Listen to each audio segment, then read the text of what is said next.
Yeah, I know the episode's late, so sue me. What you gonna do? It's Sunday, I'm late, but nonetheless, we're bringing that content today. We're gonna talk about what Bulls player tanked their value the worst this offseason as far as trying to, if the Bulls did try to trade them this offseason. And we're gonna dive into the mailbag as we do each and every Sunday. We're gonna get into all that and more right after this. You are now tuned in to Chicago Bulls Central, your number one place for all Chicago Bulls news and content.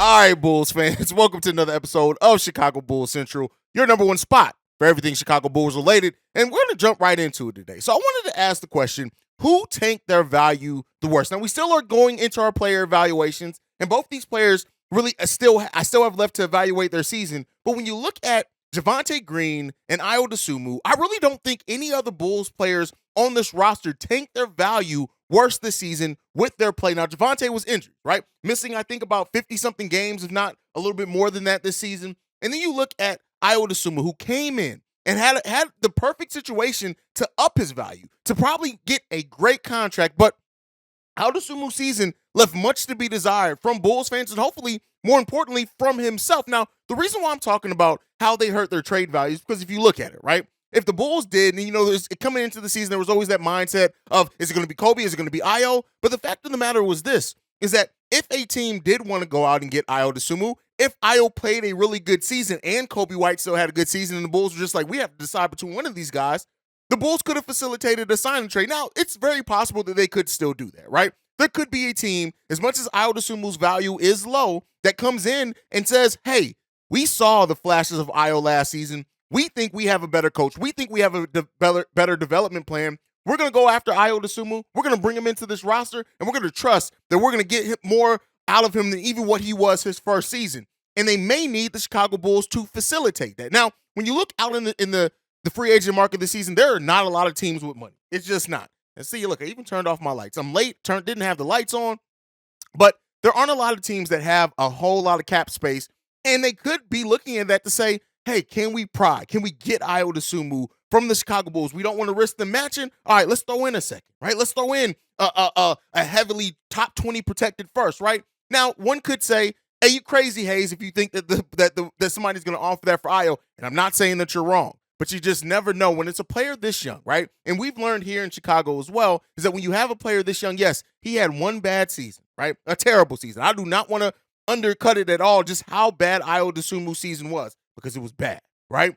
But that does not mean that even the Bulls, right, internally, I'm not necessarily saying this to say that the Bulls aren't going to retain Ito Sofu, because they very well possibly could, right? They still could. They could look at it realistically and say, hey, listen, now we can re-sign him for maybe extremely cheap, right, per the market value, or especially what his value was expected it to be going into this restricted free agency. But if a team does see Io and says, hey, we think we can get some promise out of this guy, we ain't fighting for nothing anyway, let's go ahead and try to bring in Io. You never know, right? We seen Campaign go away and come back. Now, even Chris Dunn, right? That yes, those are players that had to leave the league and then work their way back. And I don't want to see that for Io, and I don't think we'll see that at all for Io. I still think there's a high chance that the Chicago Bulls do retain Io Sofu, but so, and that could hurt the Bulls too. When you look at the Bulls and where they're at, and the fact that we are hard off for money right now, we are so close to the luxury tax. If we re-sign Kobe, if we re-sign Vooch, just those two players are going to almost push the Bulls into that luxury tax area and not leave much room for that. So, when you have players that you could go out and get sign-in trades for, it helps you get some value back for players that you were more than likely going to lose anyway. A la Lauri Markkanen. The Bulls are going to lose Lauri anyway. And so because of that, the fact that they got anything back, they did get Javonte Green back. They got Daniel Tice back. They got also Troy Brown Jr., who didn't turn out to anything for us, but been playing pretty damn good for the Lakers.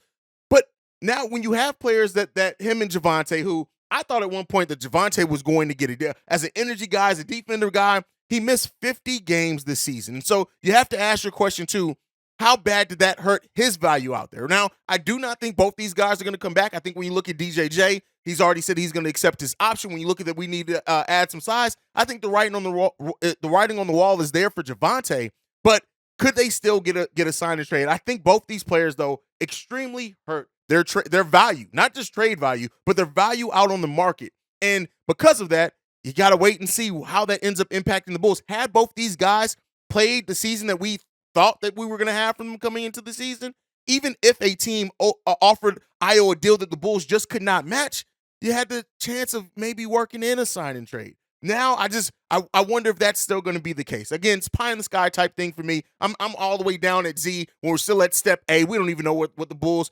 offseason plans are going to look like. But so that's kind of my thoughts there. Let me know down below. Who do you think hurt their trade value worse this season? Javonte or Ito Sofu? All right, let's go ahead and get into the voicemails for today. This one's from Shay. Yo, what's up, Hayes? This is Shay.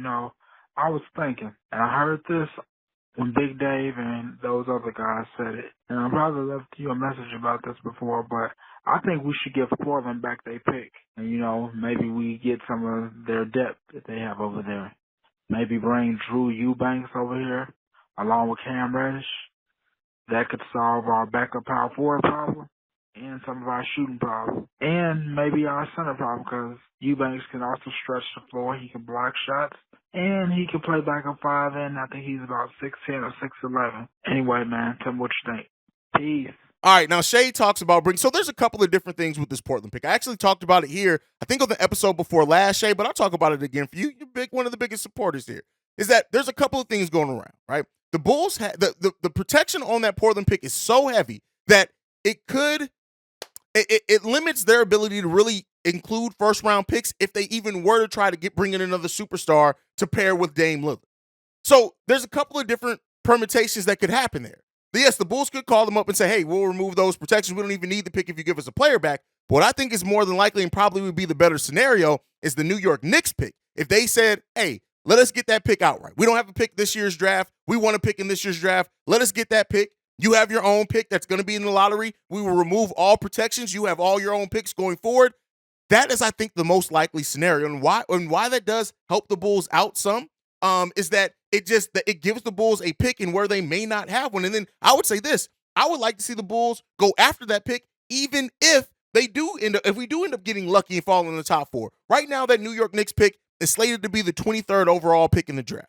Is it a great pick? No. Is it an amazing pick? Hell no. But it's better than us not having anything. And as we've seen with AK, he's very comfortable drafting in those late rounds of the late picks in the first round. So that's a possibility to happen, right? There's also a possibility that they could convince the Portland Trail Blazers to say, hey, next year, whether you make the playoffs or not, we'll remove those protections if you just give us next year's pick outright, right? If you just say, hey, give us the 2024 draft pick, wherever it falls, you have the rest of your picks to use that for going forward. So there's a couple of different routes that it could go. The Bulls can't just outright give the pick back. They have to get something back. It has to be like a trade in of itself. And it's kind of easier when you're just operating with draft picks because you don't have to match salary. Now, the Bulls could absolutely try to get a Cam Reddish or something back. But then again, I'm not looking at those players moving the needle considerably for the Bulls. And keep in mind, even if they were to send Portland's pick back, we still would then have to send out salary to still match that salary, Shay. So I'm kind of thinking that it may be more the latter, where they just use draft picks so they don't have to move any salaries, worry about matching that. But I could be wrong. Let me know what you think on that down below. All right, let's get into this next voicemail. This one's from Steph, Steph, by the way, you got cut off. There is a 3-minute limitation on the voicemail. So when you guys get long-winded, try to keep that 3-minute in mind. But let's go ahead and play that Steph voicemail now. Yo, what's going on? This is Steph from the far south suburb of Illinois. And I've been a fan of your podcast and your videos for a while now. But to kind of piggyback on what you had put out there as far as your previous video, as far as the potential free agents that the Bulls might consider. Look, I'm to the point now where I'm just ready for the Bulls to make some type of move during this off season. It's obvious that we're lacking certain pieces at certain positions that could get us to maybe deep in the playoffs or a potential finals appearance. And I'm at a loss of words to say what it is necessary that the Bulls need to do in order to get over that hump, so to speak. But I know me personally, I would definitely like to see one piece of that puzzle be moved as Vucevic. Now, with DeMar and Zach LaVine, I don't know what direction the Bulls are going to go with them.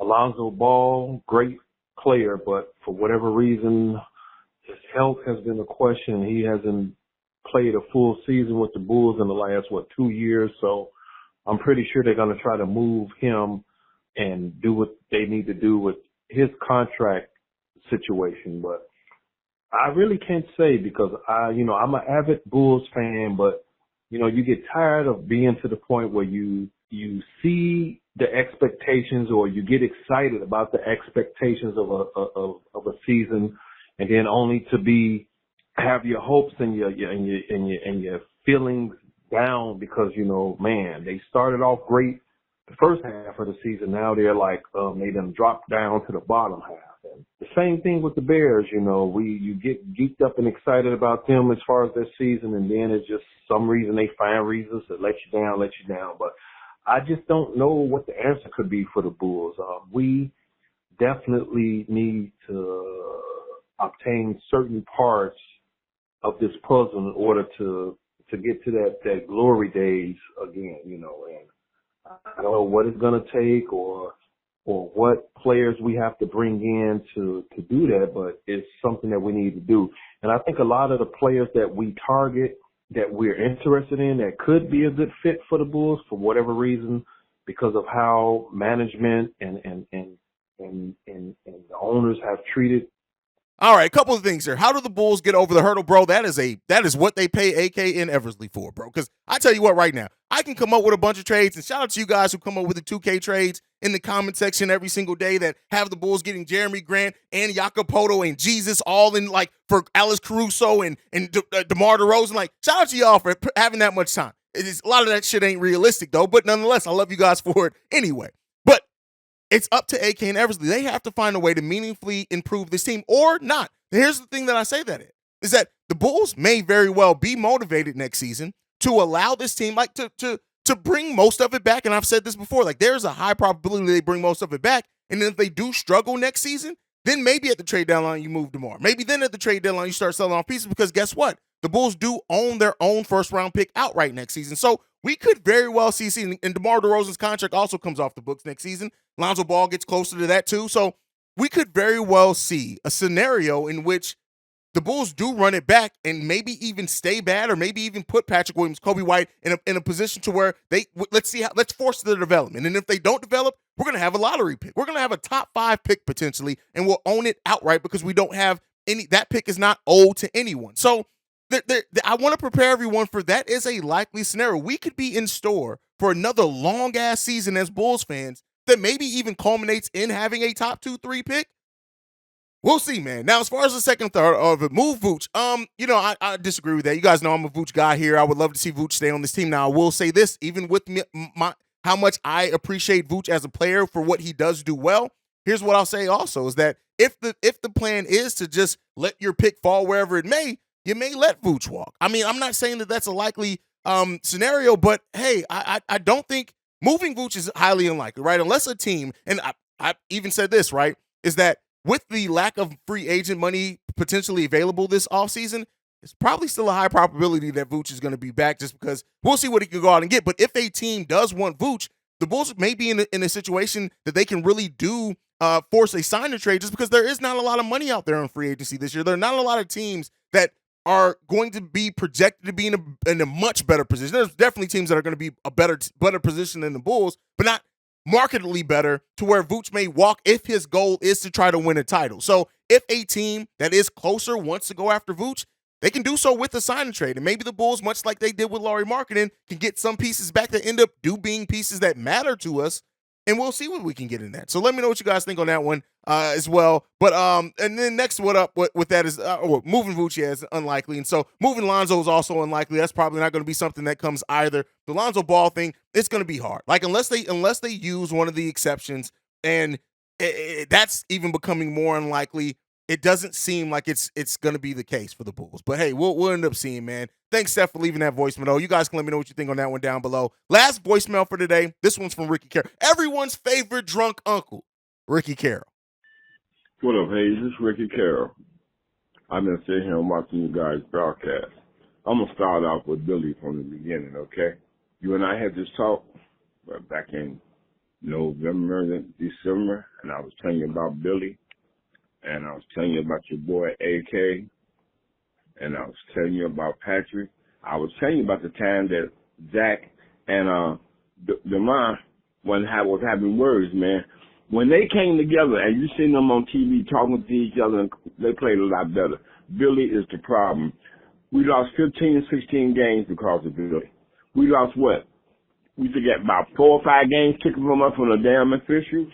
Okay? We got games that we lost with 1 second, with 5 seconds, with 0.5 seconds. We got a game where before then where we got guards sticking centers and stuff, okay? Hey, all we need is a coach to get on Vooch. I love Vooch when it comes to offense. His defense sucks. He don't help out. He let guard, even the guards should stay in front of him, but when they get past him, they done. And man, I don't know, I hear y'all be talking, but you know, there ain't a team in the NBA who don't go to the basket on Vooch. Patrick Williams, he got that Tony Snell syndrome. We need a coach to bring that out. I first told you about Kobe. Kobe didn't have no season, okay? That he was going to be better when everybody was against him. My point is, brother, I see all these shows, they would not say Billy. They would say everything that a coach could do to lose a game, but they would not put the blame on Billy. And now the broadcast, that's different. Different broadcast. But when nobody on the ESPN or some of them other stations, they be on there, on TNT, even with Charles and them, they would not say Billy is the blame. All them situations come up, but not backgammon about Billy.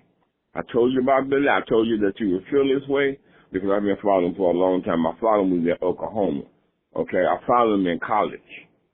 Man, Billy is just, it's his way or no way, and he don't give a damn if he lose, okay, as long as you do it his way. So I hope to get a chance to talk to you one day, brother, about this, or if I don't, peace be with you. Until then, peace. Billy Donovan is the problem. Like I'm going to skip past because with the DeMar and Zach don't like each other. That's been proven wrong. Yes, there's some fit concerns, but they like each other. They enjoy each other. All the other stuff. Ricky, you got to stop drinking Mad Dog 2020, bro. Like, yeah, let's graduate. Get you some bourbon, bro. Get you some Woodford Reserve, man. That's what I need you to do, bro. Like, get some Johnny Walker Black in that mug or blue. You know, get some of that real alcohol up in you, right? But no, I'm just messing with Ricky. That's my guy. But as far as Billy Donovan being the main problem, here's what I'll say. I think a lot of Bulls fans agree with you. I do think that there is a coach that can get the most out of this roster. There is a coach that can get more out of Vooch. There is a coach that would have been better developing Patrick Williams. There is that. But this is the coach that we're with. Right or wrong, right? We don't have to agree. We don't agree with it. As a fan base, I do think most people are against Billy Donovan staying on as head coach. There are some, and that's fine too. But Billy's issues with rotations, the adjustments, the lack of development, the lack of going to players in the best spots for them that they've proven, even within games, to not go back to them in second halves, all that's evident. Billy Donovan is not the only problem. And I think as things go along, though, he may be becoming one of the bigger problems on this team. But unfortunately, Billy Donovan's going to be here for at least another 2 years, guys. Probably more likely another 3. Unless the Bulls go 0-82, right? As long as there's a little bit of promise there, I just don't see the Bulls moving off of him, unfortunately. And that's not to say that I don't want them to. I'm just trying to be realistic in how I view it. But yes, Billy Donovan is a big problem with where the Bulls currently sit at. But, it is what it is, man. And here's what I'll say with that. Regardless, yes, Billy has his issues. And I know Winton Mahorn's about to get the typing in here. He's about to say hallelujah because he feels you, Ricky Carroll. But this is what I'll say, too.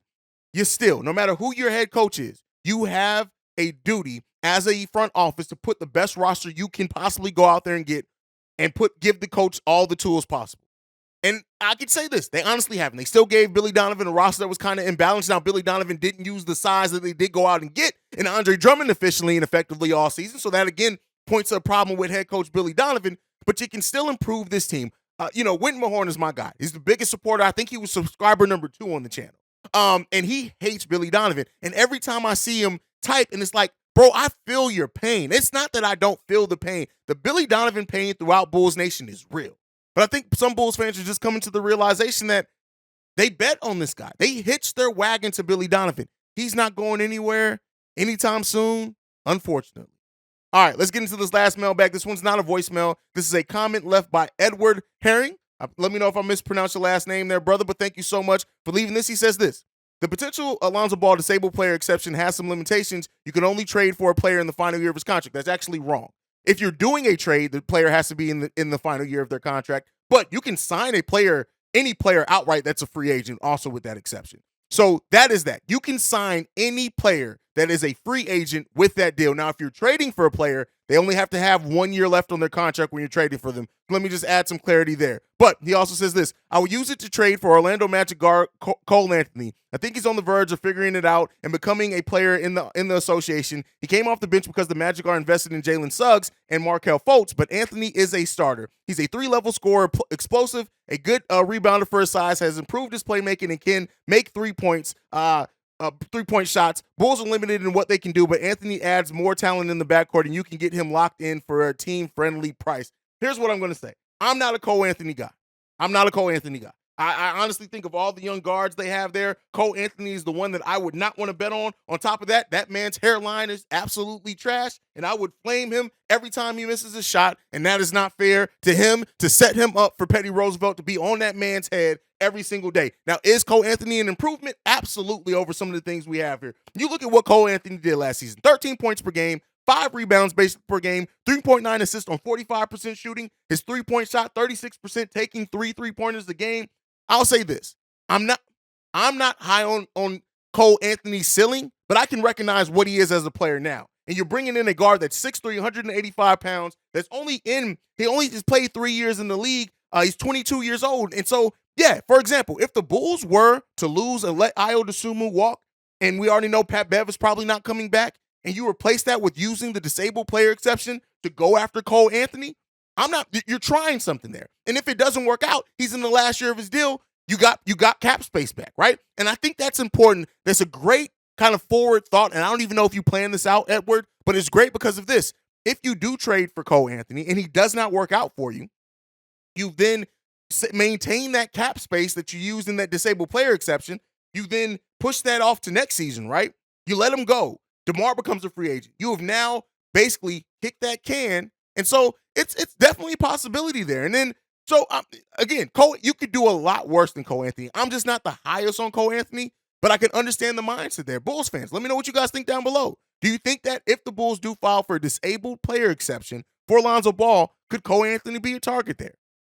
Let me know what you guys think. But that is it for today's episode, albeit late, of Chicago Bulls Central. Make sure you're following the show at Bulls Central Pod. You can send us any feedback, questions, comments, concerns, bullcentralpod@gmail.com. And lastly, if you want to leave a text message and our voicemail, number to do so, 773-270-2799. We are the number one spot for everything Chicago Bulls related because of you guys. And like I like to end every episode on, go Bulls. Love you guys. See you right if you can, y'all. Peace. This has been a presentation of the Break Media.